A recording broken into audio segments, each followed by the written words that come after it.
Hello there, and welcome to Community Life. Here we talk with the community experts about their life journeys and learn from each other. And today we have a conversation with Francisco Andres Opazo Cáceres, a digital demand generation and growth Jedi, a happy husband and a father, and a community strategist and architect who is built led by community. So, hello, Francisco.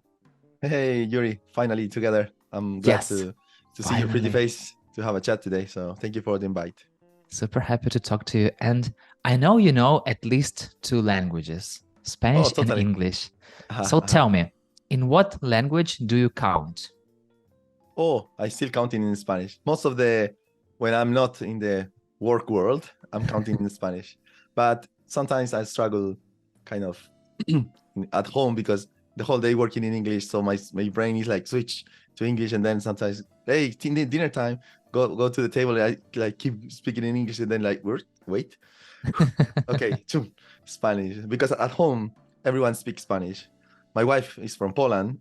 She speaks Hmm. Polish. My daughter speaks Polish, but the common language at home is Spanish. So yeah, that's how we are. Do you speak Polish too? Only survival stuff. Like to speak survival stuff. I can tell words like chiku, kupa, like pee poo. And then Got like it. of course like hello, like jak się masz and no dzień dobry, like good morning, things like that. But because no now it's 5 years my wife speaking to my daughter, Hmm. I can get almost the whole context when they are speaking. I cannot kind of speak myself, but I can understand, let's say 80% now of the conversation. So that's great. Got it. Got it. Did your wife try to teach you Polish? Uh, I think that we never got probably time to do that deeply. Only when we were like at the beginning of the relationship 11 years ago.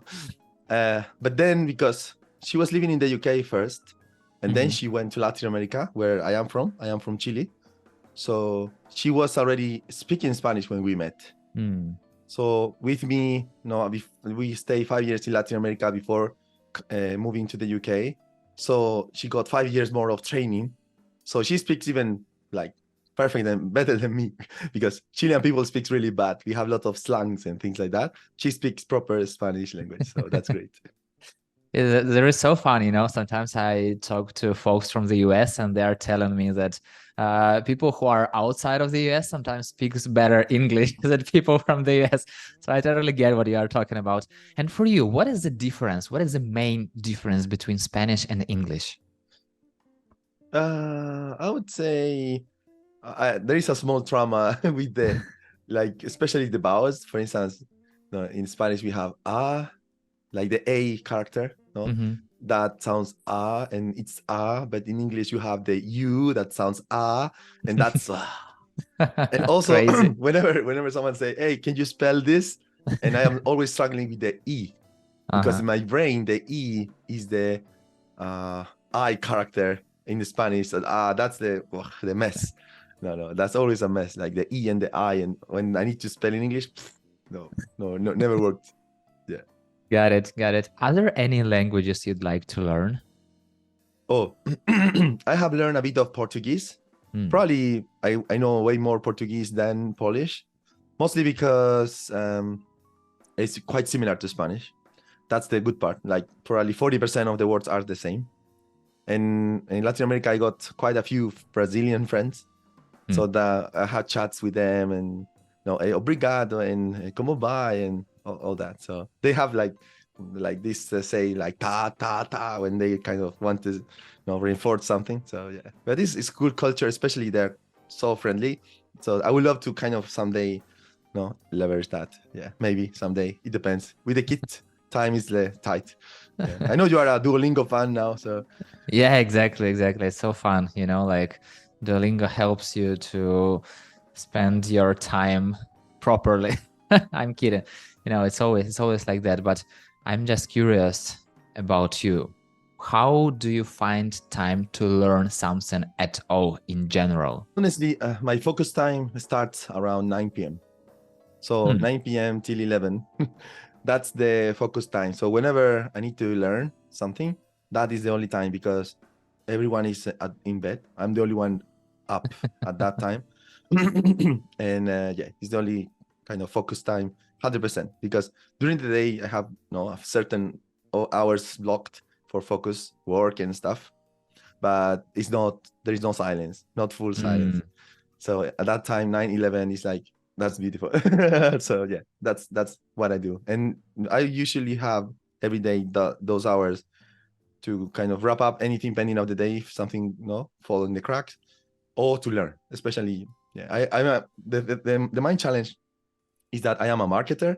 Mm-hmm. And in the most of my roles, I have been leading marketing function.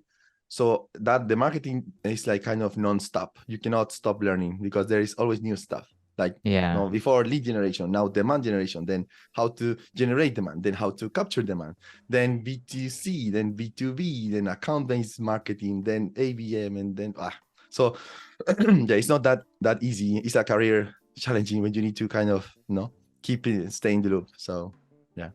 Yeah, I can totally imagine. Got it. So let's start from the beginning. Tell me about your parents. Who are they? Well, both passed away. My father, yeah, well, kind of sad, funny note regarding my father's, the time when he died. I was doing my first interview in the UK for my first job in the UK, and Wow. in the middle of that, I got a WhatsApp message and, hey, sad news, your dad is gone. I Wow. was like, oh, like in the Uh-huh. middle of the interview, I said to my, like the director of the company, hey, can you give me 1 minute? So I get out, I kind of breathe a bit, go back, and then finished the interview. At least I got the gig. But I got my first job in the UK that day. No, and then after that, I told them, oh, sorry, I needed that time because just I got this news, my dad passed away. And he said, oh, we could have done the interview of the day. And I said, no, I mean, I'm 8 months in the UK without a job. I need a job right away. Like, so I just went for it, and that's it. So he was my same as me, Francisco, and my mom passed away almost 3 years now. Her name was Ines. Mm. Ines. Yeah, she was always the whole life in Chile.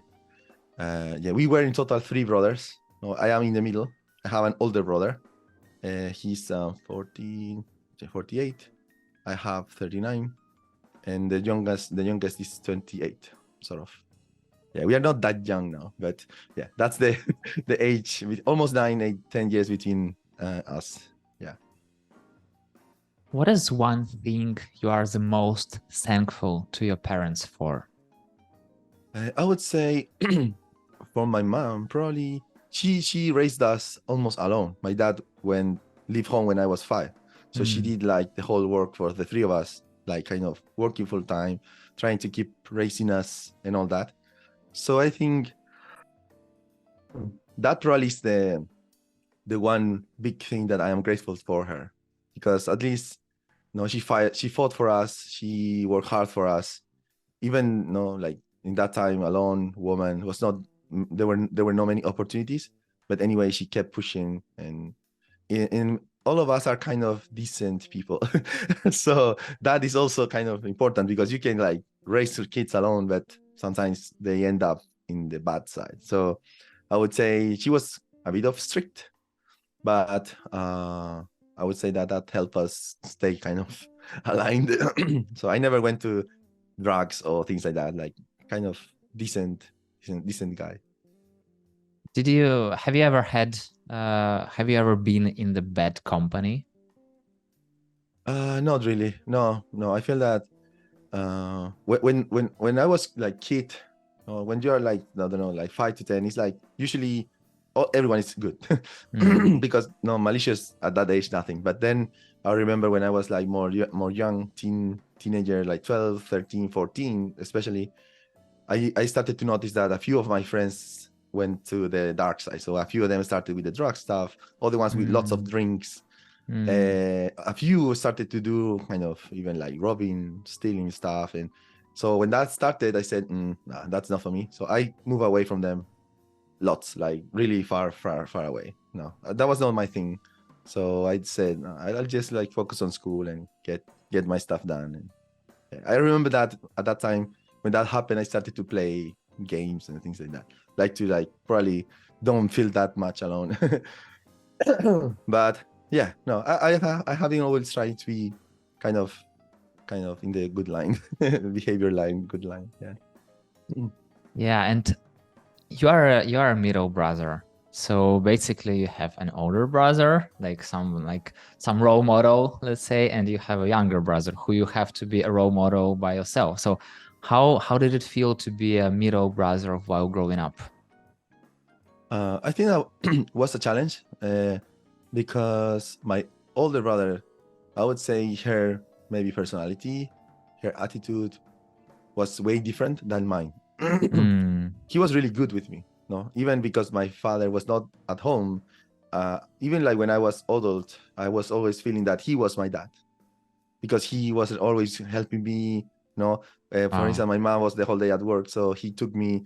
Well, he was also at school, like in the secondary school. So after his school, he was coming back home and taking me out with their friends to play football, to play basket, to play volleyball, or to the beach. So I was like the mascot, like the pet, and always next to him, going everywhere.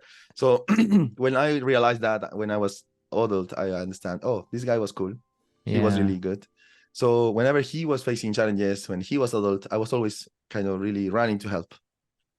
No, sometimes like up and down, financials, whatever. I was always like, when I got my first job, I always like paying attention and see how can I help. Mostly because that sense of gratefulness towards him. And then from the other side, for me, towards my small brother, I was not that good. I never felt Mm. that I was that level of good with my little one, because probably maybe circumstances at home were different, but I never felt that I could kind of do the same much kind of that what my older brother did. Maybe my brain I can kind of process and compare the same level, but I never felt that I was that good as him with me. I still love my younger brother. His name is Ariel, like the Little Mermaid, but Yeah. sometimes Ariel is used as for men also. So yeah. And what kind of relationships do you have with your brothers right now? Well, we have a WhatsApp group. They are living in Chile, of course. I am in the UK. We have a WhatsApp group where especially we share, pictures of our kids, or sometimes my brother loves singing. No, he was even like I did a short singer career. My brother, Hmm. my older brother. Hmm. So he's still now as aficionado, kind of singing, recording, and sharing. No, so sometimes he shares songs, and I share pictures of my family because I have Mia that is 5, and we have also Lily that is 15 months. So they are like cute and doing like funny stuff. So I'm recording, sharing with them, so they kind of can live that because we are really far. No, so yeah, but this I think is still good enough. Maybe not crazy active as if I was there in Chile, but I try to keep them in the loop. What is happening? How is going my life, work, and whatever is happening in the UK as well. So yeah, that's mostly. Why did you decide to move to UK? You need to ask my wife. It's her fault. Now Okay. she was living from Poland when she was young. She moved to Rome, Hmm. Italy first. She Hmm. lived there. She speaks Italian as well. So she lived there 5 years. After that, she went. She moved to the UK. She was living already 5 years in the UK, and she went to Bolivia to do some volunteering Hmm. to Bolivia. And then at the same time, I did that from Chile. So from Hmm. Chile, I went to Bolivia to do some volunteering. And because of that volunteering, we got friends in common. That's why we met. Okay. So we stayed there doing this volunteering. And then after 5 years, in that time, I was like running my own digital agency in Latin America, blah, blah. It's like up to 7 people working for me. We were doing digital marketing, native mobile apps, then also PR campaigns, social media. In that time, I started the whole community stuff. So Hmm. in that time, like that was like almost 14 years ago, 12, Wow. 14 years ago, I started to create Facebook groups for each customers that we were managing on social media. Hmm. We were 7 people managing like 40 Facebook groups. It was insane. But after all that happening there, 5 years, she said, "Hey, I would love to go back to UK. I like how things work there. Also, that's closer to my family. because like UK Poland is like 2 hours flight, and also way Yeah. cheaper because from Latin Yeah. America, even to like right now, if you want to go to Latin America, Chile, for instance, is 4,000 pounds. It's crazy. Yeah. So yeah, so in that time was like more practical.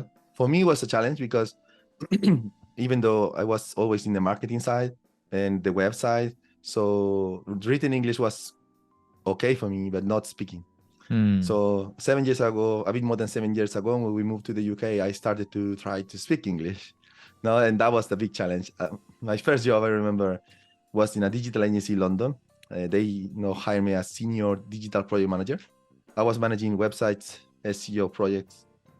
Okay, thank you. Website SEO projects and most and paid acquisition, or like Google Ads and all that kind of stuff. And they were always very patient, like with me when I was because they knew that I could do the work, but sometimes when they needed certain summaries, confirmations, I was like sometimes struggling a bit to explain in detail. Yeah. But that's why I said, hey, 1 second, let me write the report for you. And then I will share with everyone. That was way easier for me. But then I worked 2 years and a bit for them, very kind people. So I learned lots with them. Yeah, we were like, honestly, I still feeling that it was an undeserved opportunity because there was a big agency. They were running campaigns and managing the whole brand for tourism boards like Barbados, Dubai, Malta, US even. So when I was only a month working for them, they came and said, Francisco, you need to prepare the media planning for the UK only on digital, and you got £1 million to spend.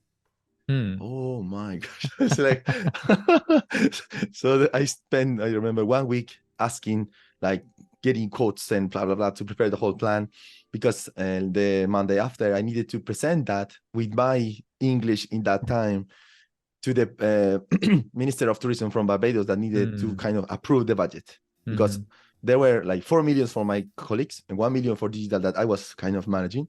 So they needed to approve 5 million. So my million was part of the whole presentation that we needed to do in that time. At least I survived. I did it. I used lots of slides to show, numbers and stuff to kind of save myself. But in the end, we got approval and I got a raise right after that. So that was great. Yeah, I can imagine. And have you ever thought about moving to Europe before you've met your wife? Oh, no. No. Honestly, Chile as country is not that bad. Like from the Latin America, Chile, I would say, is still kind of one of the most stable countries, like political, economic, and all that. So that's why the reason why, for instance, in the UK, there are not many Chilean people. You can find 100,000 Colombians, 100,000 Ecuadorians, 100,000 Bolivian people, but Chilean, no. Like whenever I go, there are no Chilean people. That's why, because the country itself is still not that bad, if we say. But of course, it's not as advanced economical and maybe technology as kind of US, UK level, but it's not that bad for like the quality of life and all that. No? For you, what is the difference between Chile and the UK? There are big differences, especially in the culture. I would say British people, they have like a mindset, keep calm. Keep calm. They, forever, whatever is happening, sometimes, like the sky is falling, they keep calm. That's not happening with Latin people. Like we don't do that. Like we react. No, no. And my wife especially, she's way better keeping calm. Like she has learned. She's like reminding me, hey, we need to keep calm. But for instance, sometimes we notice, we are doing the school run. British people, sometimes the kids are crazy, like, but the mom is like keeping, like containing the whole anger, like. But me, I like stop it, like like it's totally different, like So I think that is the big difference between like British and Latin people. Like they keep calm no matter what is happening. They keep calm. Also, they are less open to share. They are like very kind of cautious. And to make friends with British people, it takes years to get them opening, like they're the real person inside. take years. Freelancing people, no. You can like meet someone in a month and you are the best friends. Easy as that. That's a big difference, I would say. Yeah. How do you think, are you impacting people in the UK who you are meeting, or they impacting you more? I would say that I am kind of always trying to be a bit funny, even though the sense of humor here is different. But that's why because I'm trying to be funny, I kind of break that ice. No, when they are always like a hard box. Then when I sometimes I notice something that might be like a joke or a bit funny, or sometimes I laugh of myself, of a few things that I have done, and kind of that break the box. No, I would say that's probably one of my small contributions on top of the taxes. On top of the taxes, exactly. On top of the taxes, yeah. What kind of football fan are you? Oh, I used to be a very strong one, but now because with family, married, and time, it's only World Cups. Now I can wake up at any time to see World Cup, no matter. I'm still a fan of the World Cups. That's the only thing that I really enjoy, and I am even still willing to make sacrifices to see. The local football, not much because time. I love, of course, seeing playing Ronaldo, Messi, or even like there were a few Chilean players playing in Manchester here. But I would say that right now, not much time. I love football. I know how to play football. Latin America is like drink water. We play football like Yeah, since we exactly. are 1 year. So I'm not that no like that good, but I can survive whenever I'm playing.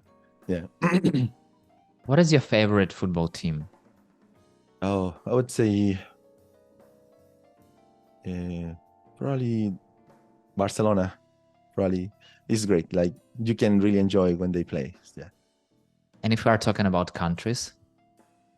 I would say Argentina, probably, and Brazil are in my kind of fight for number one. Brazil people are crazy. They are insane.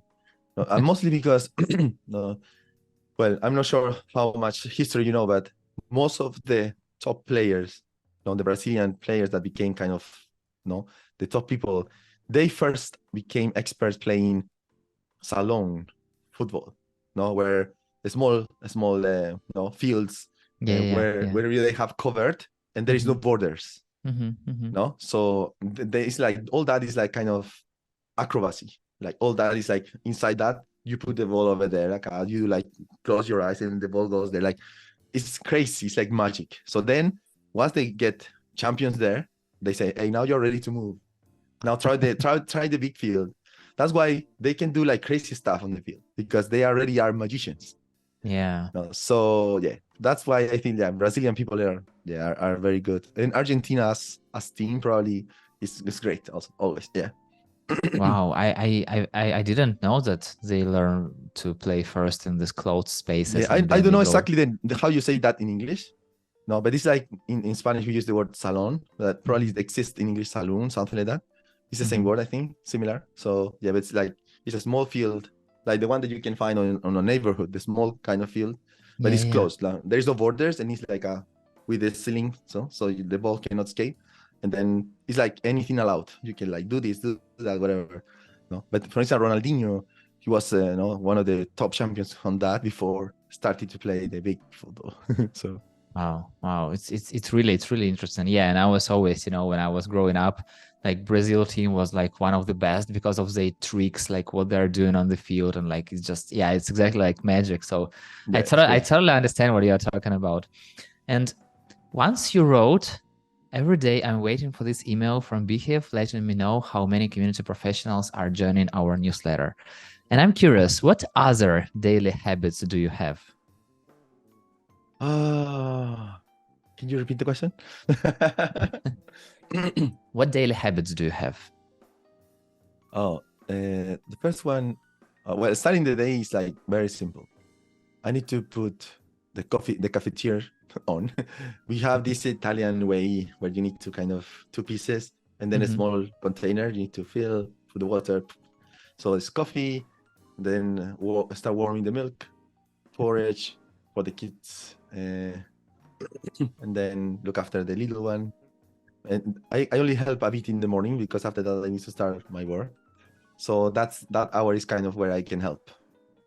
And then after school run, then like 9:30 I can kind of start working. That's why we started.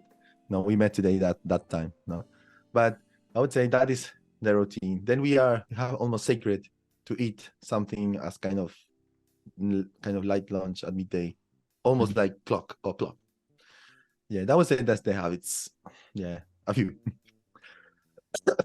Got it. And from what I see behind you, you are a big Star Wars fan. Yeah, At sure. least I see C-3PO and R2-D2. So why? Why are you a Star Wars fan? Oh, I think that probably that is inheritance from my older brother. He was a fan, so he took me to see all movies when I was kid, and then yeah, I stick with it. I think that now, of course, now it's a whole ecosystem, Star Wars, not only those movies, and that's the best part. But I think that I like the idea, that normal people can kind of save the world. I think that because in the end, Jedi's can die, for instance. No, it's not like they don't. No, they only have certain skills that can help. So I would probably maybe I'm sometimes thinking that a certain degree that's why I'm a WordPress Jedi because I feel that I can contribute my bit uh, with my skill set and try to make things better. Yeah, probably that is like a bit of the why. Got it. We already talked a little about difference between Chile and the UK and the people inside there. And I'm curious, when you meet new people, are you becoming friends right away, or do you need some time to get closer? Well, that is not happening in the UK. So that will never happen. So no, you cannot that here. That doesn't work. No, you need to probably see a person, I don't know, 20 times, maybe to get there. But no, it's not that easy here. No, it's not how things work. Yeah, that is something that we missed with my wife from Latin America. That the easiest to get to know other people, to even like meet with other people. Yeah, it's different. It's different. No? But still, there are good people. No, also once you get to become friends with British people, they are very loyal. That's the big, the big thing. So yeah, I think this is just like location cultural challenge rather than exactly. people. And still you're working like worldwide, so you are meeting people worldwide. And how do you build relationships with people worldwide? Oh, mostly I would say the best one is try to have a share like we are doing now. No, that probably is the best. Sometimes sometimes you feel like, oh, maybe this could be like more than just colleagues. Maybe you connect on Facebook or on WhatsApp or like maybe more like things that you use for personal stuff. No, so yeah, I would say that those are ways. But yeah, I'll try to do WhatsApp calls with my friends, for instance, that are overseas. That helps to build relationships, to keep moving things in the relationship, so they know what is happening, who they are, how things are going. Sometimes they are sick or something happened with their family. That is the way to keep everyone in the loop. Yeah. If you see, let's say, some kind of webinar or maybe some kind of post, or you are talking to somebody, what kind of message or what kind of emotions, what can lead you to wanting to connect with this person, to get to know this person closer? Probably if there are certain things in common. No, let's say it depends. No, sometimes on social, people are just bluffing, but sometimes people sharing a bit of real challenges or experiences. If any of that kind of identifies me or I can relate, so that is probably a way to try to connect. Or also if someone is working on a similar field or for similar category of company. For instance, I have been working mostly in for community platforms the last 6 years. No, different like Body Boss and Wishlist Member. I'm working right now for Uscreen. I work also for Circle. So yeah, I have been in that. So when I meet people from other no kind of category, similar category, I know that we have lots to talk about. Lots of learnings, lots of things to share. So yeah, that's a good part. You've recently shared, I saw this post of you, there was a picture, reality versus LinkedIn, where it was Yeah, reality, like I got yeah, my was good. driving license, and LinkedIn, Yeah, I'm honored and thrilled to announce that I have been selected among the top 5 applicants who participated in the professional and most respected exam, and etc. So tell me, how do you feel about social media and especially about LinkedIn? I think that I'm not kind of an expert on LinkedIn. I'm mostly trying to use LinkedIn as a way to help others. I have honestly, I had the last probably 2 years, I changed my kind of shift totally my approach. I thought what I want to do is just help everyone, and and that's exactly what I am trying to do with Led by Community. No, like help everyone, like whoever is doing great work, I want to elevate them. I want to help them. I want to give them a spotlight. I want to boost them. I want to raise them, whatever. No, so right now I'm seeing social as a way to elevate others. Now, if you see my link in my feed, it's not about me. It's all about Exactly. others. Like it's all about others. For instance, now Led by Community has 13 volunteers. No, so now we have different people hosting events. We have now around 6 people starting local chapters to have in-person meetups. Now we have in New York, Chicago, San Francisco. We have in Turkey. We have one in Bangalore, India. We have one even in Pakistan. So, and all those are, like people who are already professionals doing great in their careers, but on top of that, they want to help. They want to help others get together. So why not, create a space where they can thrive, they can shine. That's honestly, I'm not sure if that will end up paying back, but I feel that it's doing it already. Even though Let Back Community is not a money pursuing project, we are not getting paid anything.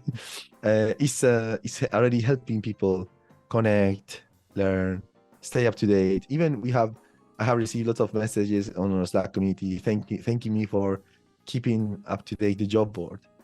No, we are the only ones that update that daily. So I think that people appreciate the efforts that we do. We launched also this week. I'm not sure if you were aware. We launched Led by Community 2.0.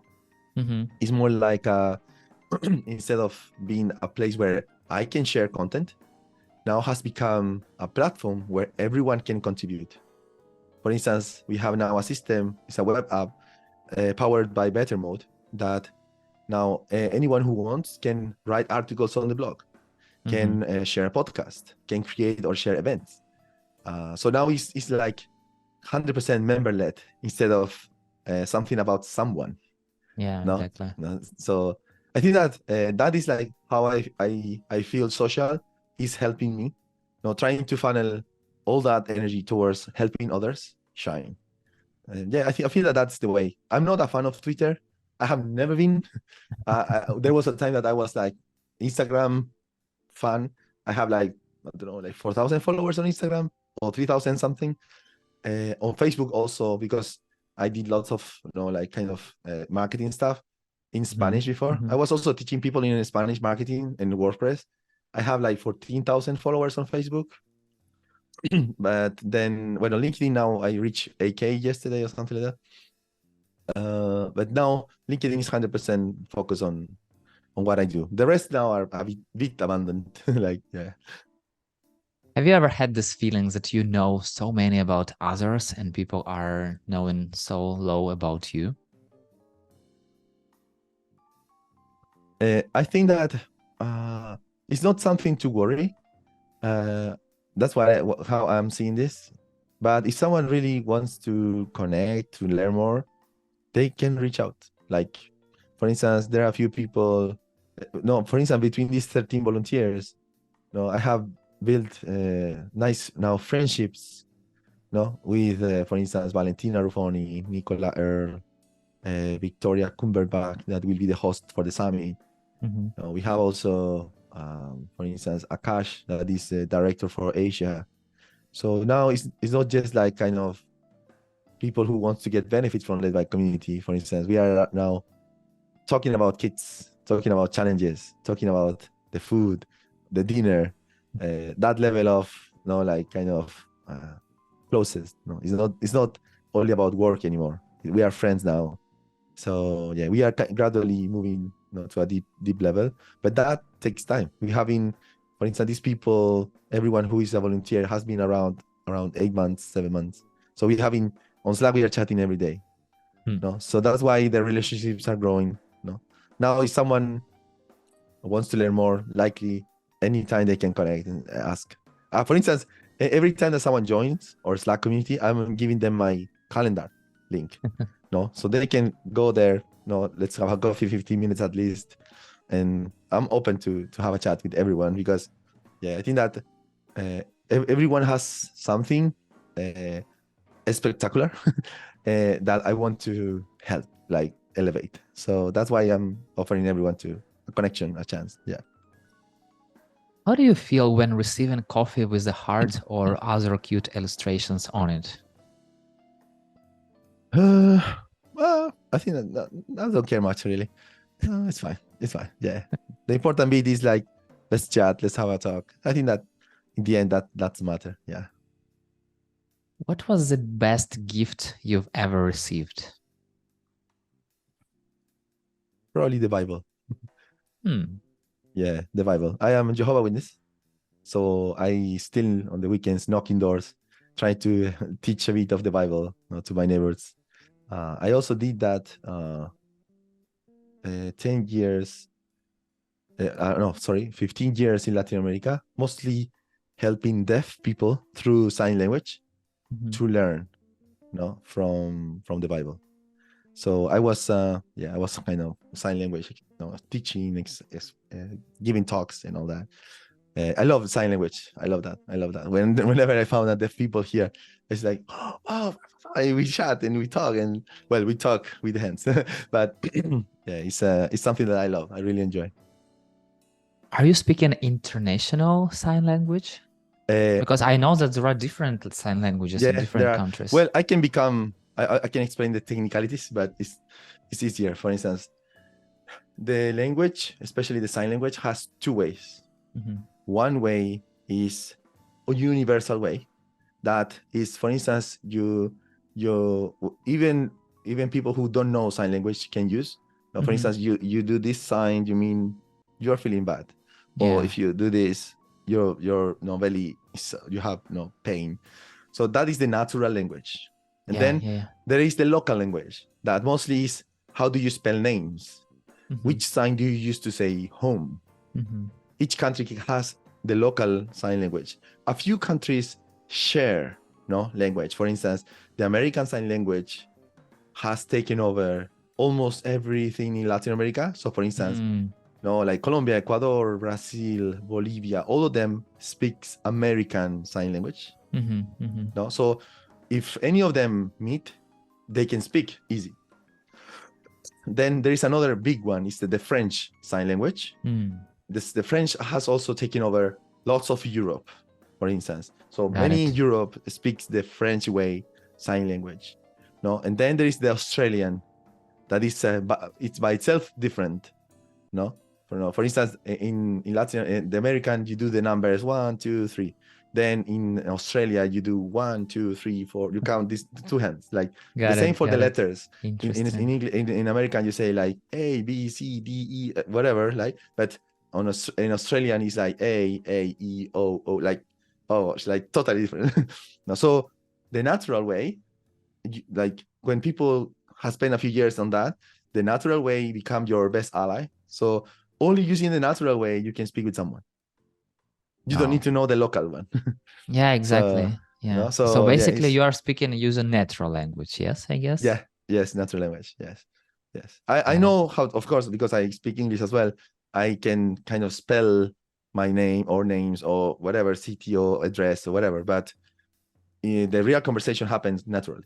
Hmm. No? So yeah, no, it's interesting. I have like kind of certifications on that. I was like teaching at the university, helping also the people in the university in Chile before, moving to Bolivia and do the marketing stuff. So, but I have kind of lots of technical official knowledge. Yeah. And who gifted you Bible? My brother, my older brother. Yeah, yeah. It's a good story. Yeah. How did you feel when you read the Bible for the first time? I think that curious. No, like for the first question was, is that truth or not? Right? Many questions. So when I tried to took serious the Bible, I said, I need to first realize if the Bible is kind of accurate, exact truth by itself, not Mhm. because someone else told me that is the book of God. Yeah. No, so I started to do my research, and I noticed that there are for instance, even scientific proof that the Bible is inspired. So that helps me kind of to increase the faith, and then try to that from that point. I was like 18 when I 17 when I started to learn more. So yeah, since then I have been kind of that way. How how did it change your life? I would say no, as I said before, I was not that bad guy. Yeah, exactly. It's not like you were like killing it's people and all this stuff, and then like, oh exactly my God, I it- became like a exactly beautiful person. exactly. So I was not that bad guy, but in that time I still saying bad words lots. No, so when I started to learn, that was the first one that I noticed. I need to improve on that. So I started to try to hold myself and learn how to manage anger, and so you don't need to use that because you use bad words when you lose control of anger. No, but that was gradually. It takes time, and then also you start thinking more about others.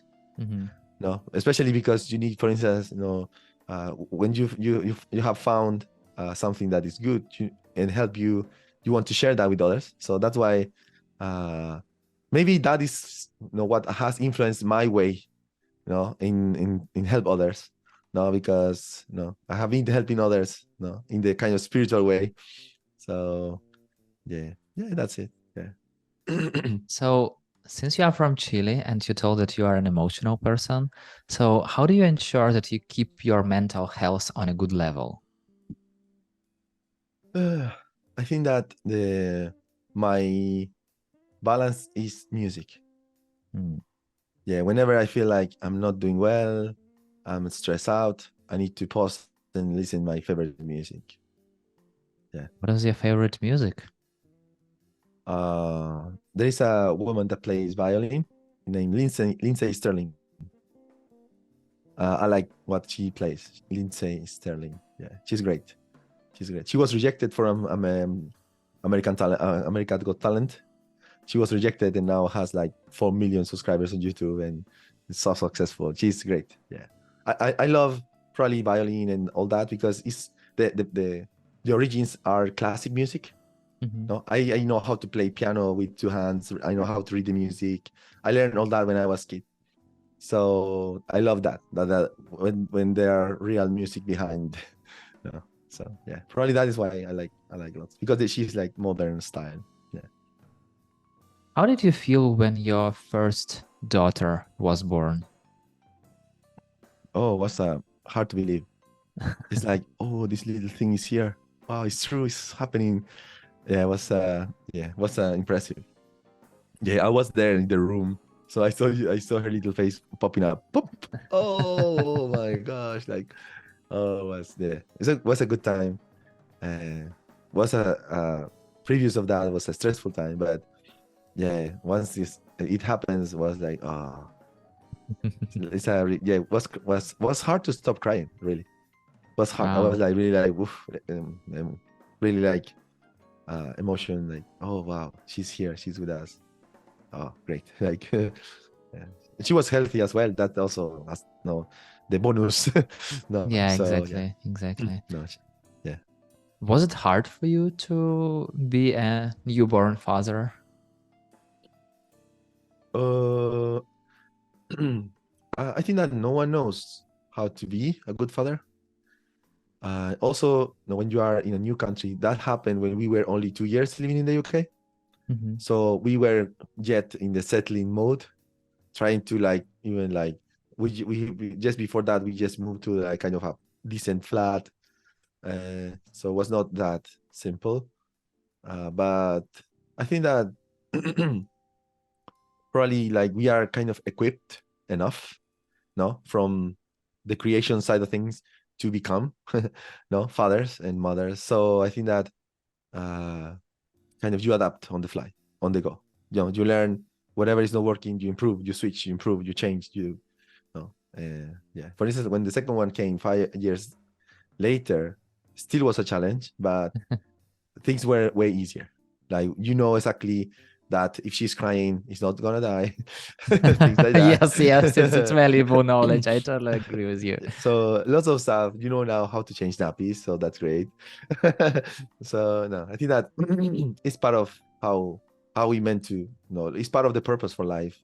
So I think that it's yeah, we are equipped to move forward. I think that it's not easy, but no, you love them, so there is no way you cannot, you know, get it done nicely. So yeah. Is your older daughter helping you to take care of younger?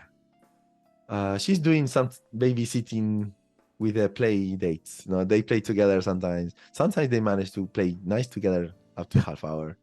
So that's beautiful. Yeah. What happens after half an hour? One of them start fighting. So yeah, that's where we know. Oh yeah, 20 minutes, half hour, is that good enough? But that happened like 2 or 3 times per day, so that's good. Like a children timer. See, so basically you can count times. Okay, so 20 minutes passed. Yeah, okay, got it. Yeah, it's true. What is your favorite day of the week? I would say Tuesday. Yeah, Tuesday is a focus day. Because Mondays is like packed with meetings. Everyone wants to catch up. So yeah, I hate Mondays, even though it's the busiest day. But Tuesdays I have blocked. No, like kind of no meetings, nothing. So Tuesday is my get stuff done day. So yeah, I love that. Got it. Got it. And what is your like day schedule on Tuesday looks like? Honestly, it's like music, and then just work easy. Like no many stuff. Like I try to just chip, you know, lots of stuff. Mostly my work involved lots of briefing, project management, copywriting. So I need this just like, you know, quiet times, and when there are kids at home, it's not that easy to get quiet time. So I need almost a whole day this thing here. No, the AirPods to give me a hand with the kind of focus mode. But yeah, it's just busy. Yeah, busy. When you have this focus mode, do you have any social media or notifications on? Oh, I have been learning to close that. That's what I do now. I started just like maybe a few months ago. I I work now one tab open of the browser. So let's say I need one tab for the doc, one tab for, no, something else. So only two tabs open, and the rest shut down, shut it down. And that is the best way to get focus. So you don't feel tempted, because sometimes you see LinkedIn notifications like on the tab, like doing something. So no, like now it's one tab. So two tabs open and the rest closed. There is also a Chrome extension that helps me to kind of cut all feeds. So for instance, even though you feel tempted to go to LinkedIn, that extension is blocking the feed. You cannot see the feed, it's blocked. And instead it's showing you a motivational quote. You know, get your stuff done and be happy, or things like that. No? So that is blocking my Facebook, my Instagram, my LinkedIn, even YouTube. What is it? What is its name? How is it called? Let me see. What's the name? I feel like it can be a lifesaver for me, Oh, for it's good. sure. Yeah. Let me check. What is the name? I'm trying to find 1 second. Something like Shredder. This one is no newsfeed eradicator. It can kill Facebook, Instagram, Twitter, YouTube, LinkedIn, Reddit. Oh, sorry, even GitHub and Combinator News. Wow, I feel like yeah, it's totally life and time saver for sure. So yeah, thank you very much for sharing that. And Yeah, Francisco, I really wish to have the sky as the limit to our conversation, but time is the limit. So yeah, let's sure. jump to the rapid fire questions. All right, cool. Podcast or book? Book, Tennis or football? football, all the way. What are your favorite color and song? Blue, song, probably more than words. Extreme. If you were a superhero, what superpower would you have? Probably flying is enough. Who do you learn from in the community world? Name just one person. Honestly, today, Brian Oblinger. Name two people who I should definitely reach out and have this conversation with. Oh, I think that you should reach out Mathilde Leo, head of Mhm. community from Circle at Circle. And also, I'm not sure if you have already invited Victoria Cumberbatch. She's amazing. Like, wow, she's crazy good. And and the third one should be from Australia, uh, Paz Pisarski. Got it. Maybe you got it, maybe not.